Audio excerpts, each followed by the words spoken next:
जो बीजेपी का आदमी गुंडागिरी करता है उस पर कोई कार्रवाई नहीं होती है। बहुत सारे प्रूफ। मुझे इतना पता है, पहले की कमाई और अब की कमाई में बहुत अंतर है। मेरे को नहीं लगता कि कोई गरीबी है।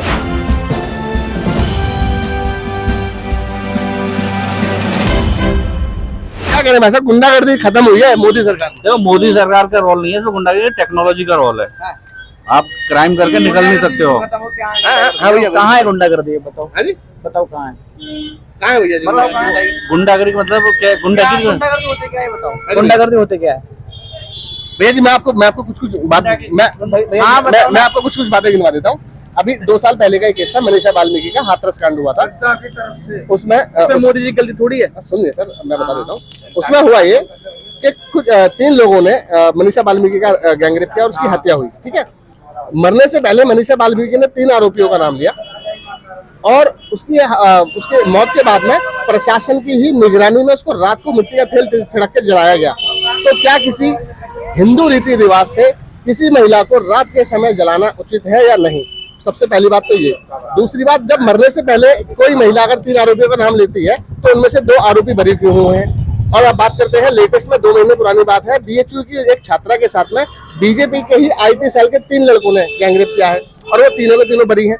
बात करते हैं महिला की अगर सुरक्षा की, तो मणिपुर में एक फौजी की पत्नी को पूरे गांव में नंगी अवस्था में घुमाया गया। तो इसमें गुंडागर्दी खत्म है या चालू है या चरम सीमा पे?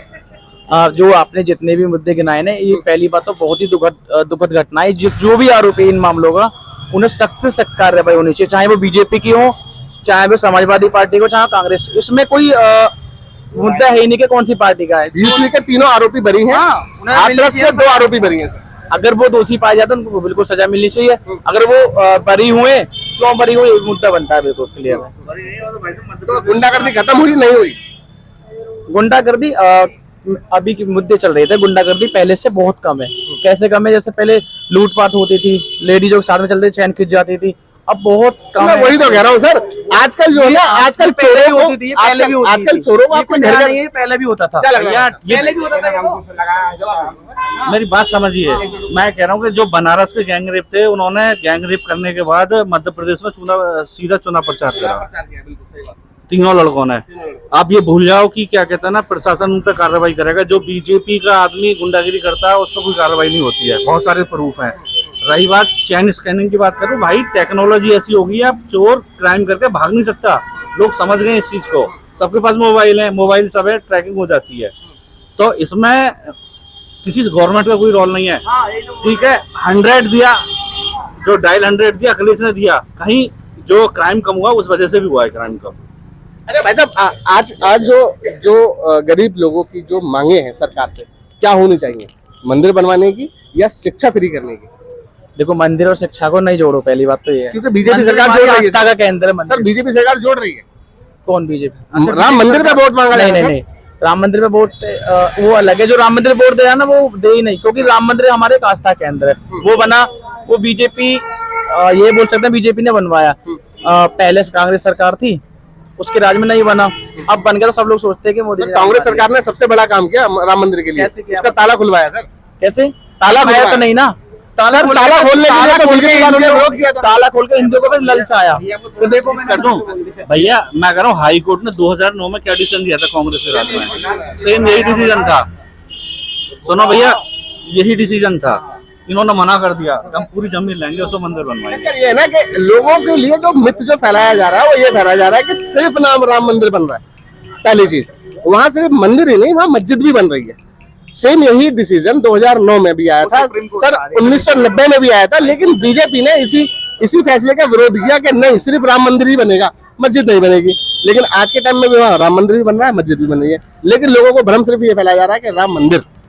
तो मैं आपसे पूछ रहा था, जो आज के टाइम पे जो राजनीति होनी चाहिए, वो शिक्षा, स्वास्थ्य, रोजगार और महंगाई पे होनी चाहिए या सिर्फ जात पात धर्म के नाम से होनी चाहिए?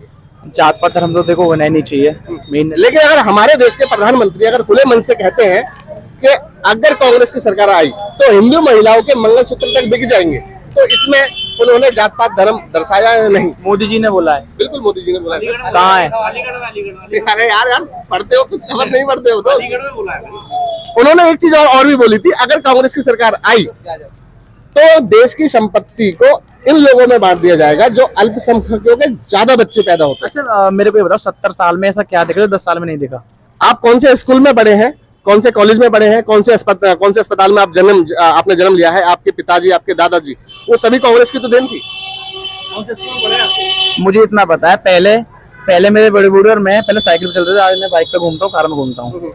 बाइक को सरकार से कुछ नहीं मिल रहा है, ना मेरे कुछ फायदा है। मुझे इतना पता है पहले की कमाई और अब की कमाई में बहुत अंतर है। मेरे को नहीं लगता कि कोई गरीबी है। मेरी बात सुनो, सुनिए ना भाई साहब, सुनो मेरी बात। पहले गवर्नमेंट को हम कितना देते थे, आज सरकार को कितना दे रहे हैं हम?